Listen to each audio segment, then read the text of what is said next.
Hello everyone, welcome to the channel rudimental classes. आप सबका एक बार फिर से इस चैनल पर स्वागत है। आज की क्लास में हम जानने वाले हैं कक्षा 12वीं रसायन इकाई 7 डी और एफ ब्लॉक के तत्व का भाग 2। इसका पहला भाग का वीडियो पहले से इस चैनल पर उपलब्ध है, आप वहां से देख सकते हैं। यहाँ पर मैं आपको बता देती हूँ कि पिछले वीडियो में हमने क्या क्या जाना था। इस अध्याय का सामान्य परिचय देखा था, इलेक्ट्रॉनिक विन्यास, परमाणविक और आयनिक त्रिज्या और संक्रमण तत्वों के सामान्य गुण हमने पिछले वीडियो में देखा था। ये सिलेबस है जिसके अकॉर्डिंग ये सामान्य परिचय, इलेक्ट्रॉनिक विन्यास, ये सामान्य गुण, ये सारी चीज़ें यहाँ पे कंप्लीट हो गई हैं, धात्विक गुण वगैरह। आज की क्लास में हम ये आयनिक एंथैल्पी, ऑक्सीकरण अवस्था, आयनिक त्रिज्या, रंगीन आयन का बढ़ना और उत्प्रेरकीय गुण यहाँ तक कंप्लीट करेंगे। तो आज की क्लास में हम जानने वाले हैं, क्योंकि जब हम इसे पढ़ेंगे आयनन एंथैल्पी के बारे में और आकार के बारे में, तो परिरक्षण प्रभाव का टॉपिक आता है। इसीलिए परिरक्षण प्रभाव, आयनन एंथैल्पी, ऑक्सीकरण अवस्था, रंगीन आयन का बनना और उत्प्रेरक के मतलब इसके उत्प्रेरकीय गुण, इतने टॉपिक को हम जानेंगे। तो सबसे पहले हम समझ लेते हैं कि परिरक्षण प्रभाव क्या होता है और यह किस प्रकार लेंथेनाइड संकुचन से संबंधित है। वैसे लेंथेनाइड संकुचन का टॉपिक एक बार फिर से आएगा जब हम लेंथेनाइड वाला टॉपिक पढ़ेंगे।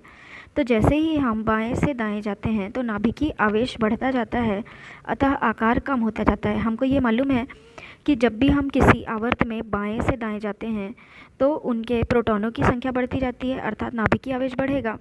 परंतु चूंकि इलेक्ट्रॉन उसी बाह्यतम कोश में प्रवेश करते रहते हैं, इसीलिए आकार कम होता जाता है। तो ये जो अंदर के इलेक्ट्रॉन होते हैं ये बाह्य इलेक्ट्रॉन को प्रतिकर्षित करते हैं। तो ये अंदर के इलेक्ट्रॉनों का बाह्य इलेक्ट्रॉनों को प्रतिकर्षित करना ही परिरक्षण प्रभाव कहलाता है। इनके प्रतिकर्षण के कारण आकार जो है वो थोड़ा सा बढ़ जाता है।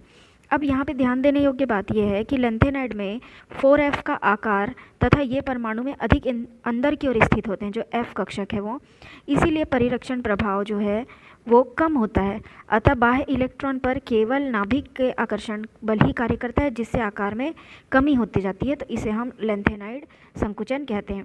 कहने का अर्थ ये है कि 4f कक्षक का आकार इस प्रकार का होता है कि इसमें परिरक्षण प्रभाव उतना प्रभावी नहीं होता, इसीलिए जो प्रतिकर्षण है वो लगातार बढ़ता ही रहता है और उतना ज़्यादा आंतरिक इलेक्ट्रॉन बाह्य इलेक्ट्रॉन को प्रतिकर्षित नहीं कर पाते हैं। इस प्रकार जो एक नॉर्मल ट्रेंड होता है बाएं से दाएं जाने पर आकार में कमी का होना, वह होते रहता है। इसे ही हम लेंथेनाइड संकुचन कहते हैं। मध्यवर्ती कोश के इलेक्ट्रॉनों का बाह्यतम कोश के इलेक्ट्रॉनों पर डाला गया वह प्रतिकर्षण प्रभाव, जिसके कारण बाह्यतम कोश के इलेक्ट्रॉन नाभिक के आकर्षण का कम अनुभव करते हैं, परिरक्षण प्रभाव कहलाता है। तो यहाँ पर ये जो है ये जो दिया गया है यही परिभाषा है। ये यहाँ पे जो ये परिभाषा जो दी गई है यही परिभाषा।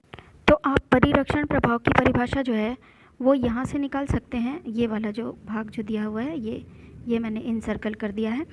तो मध्यवर्ती कोश के इलेक्ट्रॉनों का बाह्यतम कोश के इलेक्ट्रॉनों पर डाला गया वह प्रतिकर्षण प्रभाव, जिसके कारण बाह्यतम कोश के इलेक्ट्रॉन नाभिक का आकर्षण कम अनुभव करते हैं, उसे हम परिरक्षण प्रभाव कहते हैं। इस प्रभाव के कारण परमाणु के संयोजी इलेक्ट्रॉन द्वारा अनुभव किया गया Z इफेक्टिव, यानी कि जो वास्तविक आकर्षण है वह नाभिक में उपस्थित वास्तविक नाभिकीय आवेश से कम हो जाता है, जिससे परमाणु त्रिज्या का मान बढ़ जाता है। आप खुद ही समझिए यहाँ पर कि यदि आकर्षण बल कम हो जाए तो नेचुरली जो कक्षक हैं वो बाहर की ओर रहेंगे, इससे आकार जो है वो बढ़ जाएगा।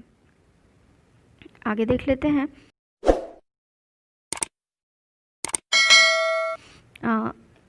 ये देखिए यहाँ पर मैंने इस चित्र के द्वारा भी स्पष्ट किया है। जैसे ये नाभिक है, ये अंदर के इलेक्ट्रॉन है और ये बाह्यतम कोश का इलेक्ट्रॉन है। तो ये नाभिक के साथ तो एक आकर्षण बल का अनुभव करते ही हैं, परंतु ये देखिए इन दोनों के मध्य प्रतिकर्षण बल जो है वो काम करते रहता है। तो इसकी वजह से, इस प्रतिकर्षण बल की वजह से नाभिक और बाह्यतम कोश के इलेक्ट्रॉनों के मध्य आकर्षण बल में कमी आ जाती है। इसे ही हम परिरक्षण प्रभाव कहते हैं। आगे देख लेते हैं कि लेंथेनाइड संकुचन के क्या प्रभाव पड़ेंगे। अभी इस वीडियो में मैं लेंथेनाइड संकुचन वाला टॉपिक स्किप कर रही हूँ, क्योंकि ये टॉपिक फिर से लेंथेनाइड वाले में आएगा। तो अभी हम आयनन एंथैल्पी देख लेते हैं।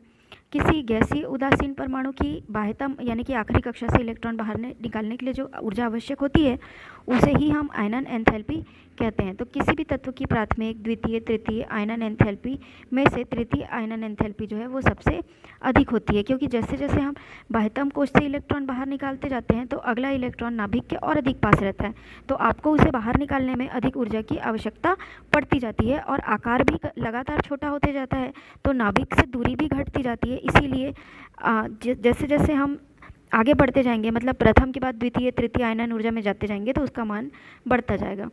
तो संक्रमण धातुओं की जो आयनन एंथैल्पी है वो एस तत्वों से अधिक और पी ब्लॉक के तत्वों से कम होती है।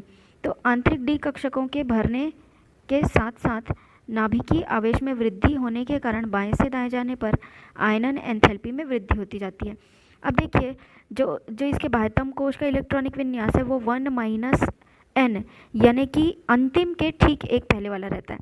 तो आंतरिक डी कक्षक भरने के साथ साथ नाभिकीय आवेश भी बढ़ता जाता है। तो जैसे जैसे आप बाएं से दाएं जाओगे तो इलेक्ट्रॉन का निकालना उतना ही कठिन होता जाएगा, अर्थात आयनन एंथैल्पी में वृद्धि होगी। तो संक्रमण धातुएं जो होती हैं वो क्षार धातुओं से कम विद्युत धनात्मक और पी ब्लॉक तत्व से अधिक विद्युत धनात्मक प्रकृति की होती हैं। आयनन एंथैल्पी में मुख्य रूप से नाभिकीय आवेश बढ़ने के कारण वृद्धि होती है। जैसे जैसे संक्रमण धातुओं के n-1 उपकोष में इलेक्ट्रॉन जुड़ते जाते हैं वैसे वैसे आवरण प्रभाव भी बढ़ता जाता है। आवरण प्रभाव वही जो आपको बताया गया था, परिरक्षण प्रभाव। इससे ns के इलेक्ट्रॉन परिरक्षित हो जाते हैं। इस प्रकार नाभिकीय आवेश का बढ़ना, परिरक्षण प्रभाव दोनों एक दूसरे के विपरीत काम करता है। अतः आयनन एंथैल्पी में वृद्धि बहुत सीमित होती है। अब यहाँ पर आपको ध्यान देने योग्य बात यह है कि यहाँ पर दो प्रकार के प्रभाव एक साथ काम कर रहे हैं। एक नाभिकीय आवेश बढ़ता जा रहा है और दूसरा परिरक्षण प्रभाव भी हो रहा है, परंतु ये दोनों प्रभावों का जो परिणाम है वो विपरीत होता है। मतलब नाभिकीय आवेश बढ़ना आयनन एंथैल्पी को बढ़ाता है, जबकि परिरक्षण प्रभाव का बढ़ना आयनन एंथैल्पी को कम करता है। तो ये दोनों एक दूसरे को कैंसिल करते हैं, इसीलिए आयनन एंथैल्पी में वृद्धि बहुत अधिक नहीं हो पाती जब आप बाएं से दाएं चलते हैं। अगला देखते हैं ऑक्सीकरण अवस्था। ऑक्सीकरण अवस्था देखने से पहले ये आयनन एंथैल्पी के मान पर एक नज़र डाल लेते हैं। यहाँ पर आप देखिए कि प्रथम श्रेणी में जो ये आयनन एंथैल्पी के मान में देखिए वृद्धि हो रही है 631 से 656, फिर 650, 653, 717, 762, 758, 736, 745, 906। आप यहाँ पे देख सकते हैं कि यहाँ पर क्रमिक बहुत कम वृद्धि होती है, कहीं पर थोड़ी कमी भी आ रही है, बट ये लगभग समान बने रहते हैं, क्योंकि यहाँ पर दो प्रकार के प्रभाव जिनके परिणाम अलग अलग हैं, विपरीत प्रभाव एक साथ काम करते हैं। एक तो नाभिकीय आवेश का बढ़ना और दूसरा परिरक्षण प्रभाव। यही चीज़ आपको द्वितीय और तृतीय श्रेणी में भी देखने को मिलेगी। अगला है ऑक्सीकरण अवस्था। तो डी ब्लॉक की धातुएं जो होती हैं वो बहुत कई प्रकार की ऑक्सीकरण अवस्थाएँ दर्शाती हैं। इनकी ऑक्सीकरण अवस्था परिवर्तनशील होती है, अर्थात ये कई तरह की ऑक्सीकरण अवस्थाएं दर्शाते हैं। अब कारण ये है कि जो इनमें अंतिम n-1d और ns उपकोष जो होते हैं इनकी ऊर्जा लगभग समान होती है। तो इसके कारण क्या होता है कि दोनों के ही इलेक्ट्रॉन बंध बनाने में भाग लेते हैं। तो इस वजह से यहाँ पर काफ़ी ब्रॉड रेंज मिल जाता है, क्योंकि डी कक्षक को पूर्ण होने के लिए 10 इलेक्ट्रॉन चाहिए, जो कि काफ़ी बड़ी संख्या है, और ns के लिए केवल 2 इलेक्ट्रॉन चाहिए होते हैं। तो यहाँ पर कई सारी संभावनाएं बनती हैं, जिसकी वजह से ये बहुत सारी ऑक्सीकरण संख्याएं दर्शा सकते हैं। इनकी उच्चतम ऑक्सीकरण अवस्था ns में उपस्थित कुल इलेक्ट्रॉन और n-1 डी कक्षकों में उपस्थित कुल अयुग्मित इलेक्ट्रॉन की संख्या के योग के बराबर होती है। यहाँ पर आप देख सकते हैं कि स्कैंडियम और लास्ट के कॉपर और जिंक, केवल यही शुरुआत और अंत के तत्व हैं जो काफ़ी कम संख्या में ऑक्सीकरण संख्याएं दर्शा रहे हैं। जैसे स्कैंडियम केवल +3 और कॉपर जो है वो +1 और +2 दो ही प्रकार का दर्शाता है। जिंक तो केवल +2 दर्शाता है, और जिंक को हम डी ब्लॉक के तत्व में कंसीडर भी नहीं करते। उसका कारण मैंने आपको पिछले वीडियो में बताया है। बाकी इसके अलावा आप सभी तत्वों को देख सकते हैं, ये बहुत सारी ऑक्सीकरण संख्याएँ दर्शाते हैं। यहाँ पर देखने से आपको एक ट्रेंड और ये भी पता चलता है कि जो मिड में, यानी जैसे कि ये मैग्नीज़ है, क्रोमियम है और आयरन है, ये काफ़ी सारे ऑक्सीकरण संख्याएं दर्शा सकते हैं। तो इनके कारण में हम थोड़ा नज़र डाल लेते हैं। मैग्नीज में अधिकतम 5 अयुग्मित इलेक्ट्रॉन उपस्थित होने के कारण यह उच्चतम ऑक्सीकरण अवस्था धन 7 भी दर्शाता है। धन 7 क्यों? 5 अयुग्मित इलेक्ट्रॉन हुए, 2 इलेक्ट्रॉन एस कक्षक से ले लिए तो 5 और 2 कितने हो गए? 7। तो ये अधिकतम 7 भी दर्शा सकता है। यह तल अपनी उच्चतम ऑक्सीकरण अवस्था ऑक्साइड और फ्लोराइडों में दर्शाता है। यह तत्व जो है अपनी सबसे उच्चतम ऑक्सीकरण अवस्थाएं ऑक्साइड और फ्लोराइड में दर्शाता है। इसका कारण भी हम आपको बताएंगे।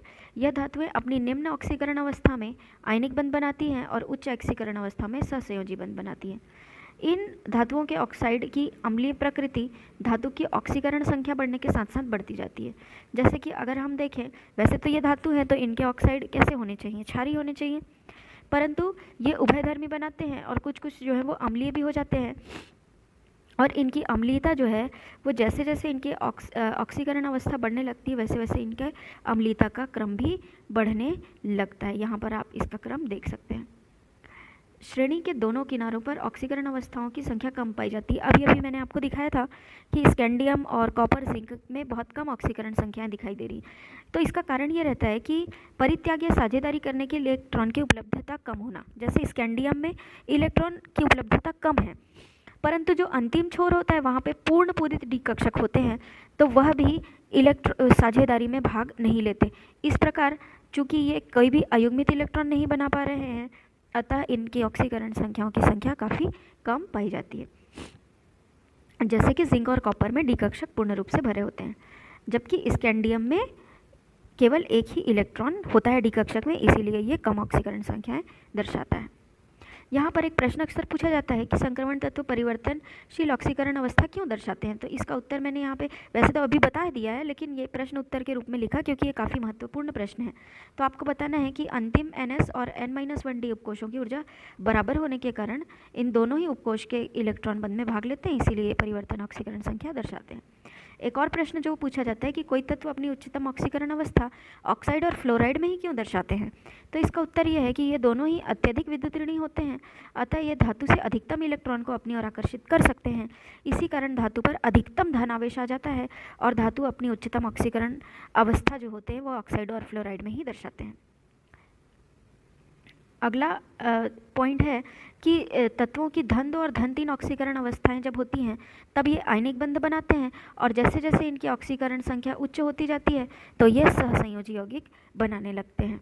संक्रमण तत्व के ऐसे भी यौगिक होते हैं जिनमें इनकी ऑक्सीकरण अवस्था शून्य होती है या अधिकतम ही +1 ही हो पाती है, जैसे टेट्रा कार्बोनिल निकलेट। ऐसे ही और भी कई सारे यौगिक होते हैं जिनमें ऑक्सीकरण अवस्था शून्य होती है। अगला टॉपिक है उत्प्रेरकीय गुण। तो डी ब्लॉक के तत्व और उनके बहुत सारे यौगिक अभिक्रिया में उत्प्रेरक की तरह काम करते हैं। ये योग्य नहीं है, ये यौगिक है, इसे आप करेक्ट कर लीजिएगा। यहाँ पे मैं कर देती हूँ, ये योग्य नहीं है, ये यौगिक है, ठीक है। क्योंकि इन तत्वों में अपूर्ण N-1D कक्षक होते हैं, तो यह क्रियाकारी पदार्थों से इलेक्ट्रॉन ग्रहण करने की क्षमता रखते हैं। इससे क्या होता है, जो क्रियाकारी पदार्थ है वह सतह पर आसानी से अधिशोषित हो जाता है और इसकी सक्रियण ऊर्जा को कम करके क्रिया के वेग को बढ़ाने में मदद करता है। जैसे ही सक्रियण ऊर्जा कम हो जाएगी तो अभिक्रिया की वेग बढ़ जाती है। संक्रमण धातुओं के कुछ यौगिक अभिक्रिया के लिए निम्न सक्रियण ऊर्जा पथ उपलब्ध कराते हैं और अपनी ऑक्सीकरण अवस्था को परिवर्तित करके भी अभिक्रिया को उत्प्रेरित करते हैं। जैसे सल्फर डाइऑक्साइड को जब सल्फर ट्राइऑक्साइड में बदलना होता है तो वेनेडियम पेंटॉक्साइड लिया जाता है। तो वेनेडियम पेंटॉक्साइड में वेनेडियम की ऑक्सीकरण संख्या +5 होती है, परंतु यह सल्फर से क्रिया करते समय अपनी ऑक्सीकरण संख्या को +4 कर लेता है और अंत में पुनः अपने पुराने ऑक्सीकरण अवस्था पर आ जाता है। डी ब्लॉक के तत्वों में उत्प्रेरकीय गुण पाए जाने के निम्नलिखित कारण हैं। पहला यह कि इसमें डी ब्लॉक रिक्त डी कक्षक उपलब्ध होता है। यह परिवर्तनीय ऑक्सीकरण संख्या दर्शाते हैं और संकुल बनाने की प्रवृत्ति भी रखते हैं। संकुल बनाने की प्रवृत्ति रखने का कारण यह है कि इसमें रिक्त कक्षक होने के कारण यह लिगेंड से इलेक्ट्रॉन युग्म ग्रहण कर सकते हैं और उपसह संयोजी बंध बना सकते हैं। इनका आकार भी छोटा होता है और अभिकारक के अणु उत्प्रेरक के लिए रिक्त डी कक्षक का उपयोग करते हैं और अधिशोषित होकर मध्यवर्ती यौगिक बनाते हैं, और मध्यवर्ती यौगिक तुरंत टूटकर प्रोडक्ट बना लेता है और उत्प्रेरक उसी मात्रा में वापस प्राप्त हो जाता है। तो इस प्रकार ये सक्रियण ऊर्जा के मान को कम करके उत्प्रेरण को अंजाम देते हैं। जैसे उदाहरण के लिए हैबर विधि में आयरन का उपयोग होता है, उत्प्रेरक के रूप में अल्कोहल के विहाइड्रोजनीकरण में कॉपर का प्रयोग होता है, वनस्पति तेल से घी बनाने में निकेल उत्प्रेरक, टाइटेनियम धातु से जिगलर नाटा उत्प्रेरक बनाया जाता है जिसका प्रयोग पॉलीथीन निर्माण में होता है, ओस्टवर्ल्ड में प्लेटिनम का प्रयोग किया जाता है उत्प्रेरक के। तो ये सारे के सारे उत्प्रेरक के एग्जाम्पल हैं। फिर अगला टॉपिक है रंगीन आयन का बनना। डी ब्लॉक की धातुएं जो होती हैं वो अंतिम डी कक्ष अपूर्ण होने के कारण अयुग्मित इलेक्ट्रॉन पाए जाते हैं जो कि प्रकाश से ऊर्जा अवशोषित करके डी संक्रमण करते हैं और डी संक्रमण के कारण यौगिक रंगीन दिखाई देता है। तो ये ठोस अवस्था या विलयन अवस्था में रंगीन होते हैं। जब निम्न ऊर्जा वाले डी कक्षक से इलेक्ट्रॉन उत्तेजित होकर उच्च ऊर्जा वाले में जाते हैं तो उत्तेजन ऊर्जा का मान प्रायः अवशोषित ये जो मान है वो प्रकाश की आवृत्ति के संगत होता है, जो दृश्य प्रकाश होता है ना उसके संगत होता है। तो सामान्यतः ये जो आवृत्ति होती है वो दृश्य प्रकाश के क्षेत्र में होती है और प्रेक्षित रंग जो है वो अवशोषित रंग का पूरक होता है। यहाँ पर जो ये दिया है कि प्रेक्षित रंग पूरक रंग का अवशोषक होता है, इसे आप इस तरह से समझिए कि यदि कोई विलयन या यौगिक लाल रंग का दिखाई दे रहा है तो वास्तव में वह लाल रंग का नहीं है, वह लाल रंग जो है वो उसका पूरक है। उसने हरे नीले प्रकाश को अवशोषित किया होगा तो उसका जो पूरक रंग है लाल वह दिखाई देता है। इसी प्रकार यदि कोई पीले रंग का दिखाई दे रहा है तो उसका जो पूरक होता है वो वायलेट कलर होता है, तो उसने उसे वायलेट कलर को अवशोषित किया होगा, इसीलिए उसका पूरक रंग पीला रंग आपको दिखाई दे रहा है। यहाँ पर ये टेबल भी दिया हुआ है जिसमें आपको ये पता चलेगा कि कौन से इलेक्ट्रॉनिक विन्यास से किस प्रकार का रंग आपको दिखाई देता है। अगले वीडियो में हम अंतराकाशी यौगिक का निर्माण पढ़ेंगे, मिश्र धातु का बनना, चुंबकीय गुणों के बारे में जानेंगे और संकुल यौगिकों के निर्माण के बारे में समझेंगे। यदि आपके कोई प्रश्न रह गए हों या कोई टॉपिक नहीं समझ आया हो तो आप ज़रूर कमेंट करके पूछिए, हमारा पूरा प्रयास रहेगा आपके प्रश्नों के उत्तर देने का।